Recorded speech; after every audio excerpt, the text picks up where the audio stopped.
Good afternoon, everybody. This is John Wilson, Doc Franchise, coming to you from my home office and from Wilson Associates. We're a franchise consulting organization, and what I'm going to be providing you today is the fourth installment in a series that I call Do's and Don'ts of a Franchise Investigation.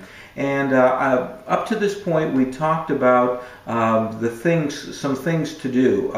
One of the things I suggested that you do was talk to make sure if you're investigating a specific franchise that you talk to the franchisees. Make sure you talk to the successful franchisees, for heaven's sake, under every circumstance, to understand what really makes the business go. Talk to more than one. I talked about the use of consulting and using professionals. And one of the things I recommended is that you do, in fact, contact one of the consulting firms, FranNet, FranChoice, Matchpoint Network, in order to get some good advice from a seasoned franchise professional.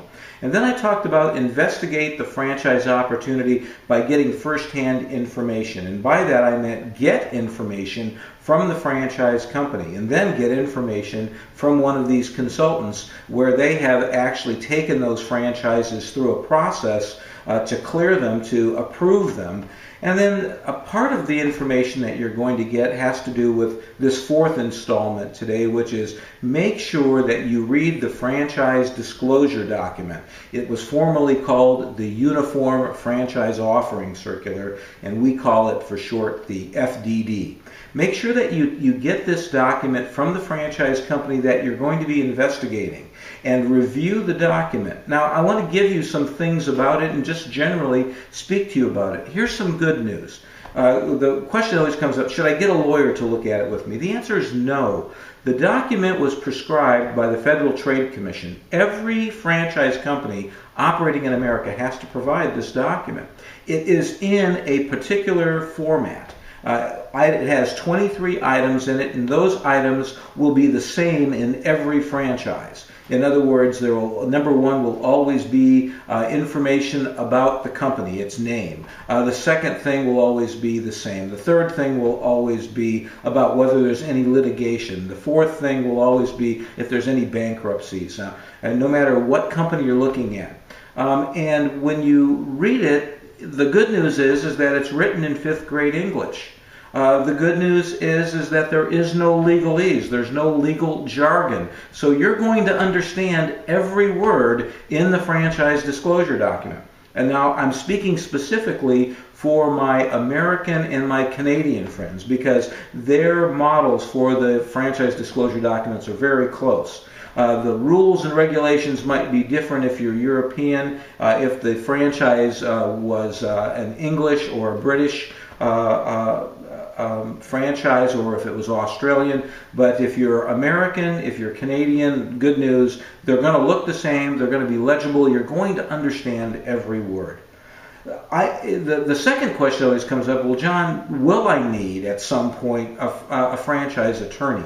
Well, first of all, never get just a business attorney. Always make sure it's a franchise attorney. The second thing is, normally I tell people, no. You're going to know what it says, and you're going to know that every other franchisee in the system signed their franchise agreement based on this document that you're looking at. And they're able to live with it. That's why it's important to talk to the franchisees. When you read it, if you get into the scenario where you look at multiple franchises, I'm going to suggest that you compare and contrast. Even if you're only excited or interested in one franchise, get in contact with other franchises, probably that are in the same business space. If you're looking at a haircutting salon, get maybe another haircutting salon or two, their franchise disclosure documents, and compare them side by side. What you're going to discover is that 80 or 85% of the information that you read is what we call boilerplate. The language is the same from one document to the next, but 15 or 20% of it's different. Specifically, items 5, 6, and 7, which relate to the investment and the ongoing expenses of the business, those are going to be different from franchise to franchise. And they'll also show sort of the idiosyncrasies of the business, the things that make each one of them a little unique from one another. So you'll want to really study items 5, 6, and 7. Item 12, usually, which relates to the territory or the way that your franchise boundaries are determined. And item 19. Now, item 19 is what we call in the industry the earnings claim. And it's the franchise company's opportunity to provide you with basically generic or median expense and revenue production for their franchise model. It doesn't show you the best, doesn't show you the worst. It kind of usually is a formulation of kind of what it would be typical or what would be a median expense. The FTC doesn't allow the franchise community to show the best. It doesn't allow them to show the worst either, as a matter of fact. Quite honestly, the same rules apply and regulations prevent each thing. Just know this about any franchise. It's like any other business, guys. It's your business and you can screw it up. You can fail in that business. It's not always the location. It's not the working system. So most often when a franchise fails, it's you. But the item 19 will give you a basis to build a pro forma so that you can understand how the business operates. So my fourth point is this in your dues is make sure you get a franchise disclosure document, review that document to where you feel comfortable with it, write down any questions and concerns you have. That way when you go back to and you're talking to the director of franchise development or the franchise sales team, you'll have some things that you'll be able to understand and discover.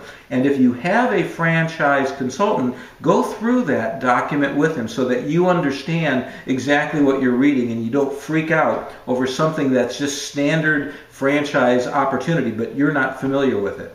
Anyway, so that's my fourth tip. If you have any questions, you can consult with me, give me a call, email me, call me at my number. It'll be at the bottom of this at my blog, which is docfranchise.blogspot.com. Hey, hope you enjoyed the learning. I hope to see you again in item number 5 when we talk next time about the use of franchise consulting services a little bit more in depth. Take care.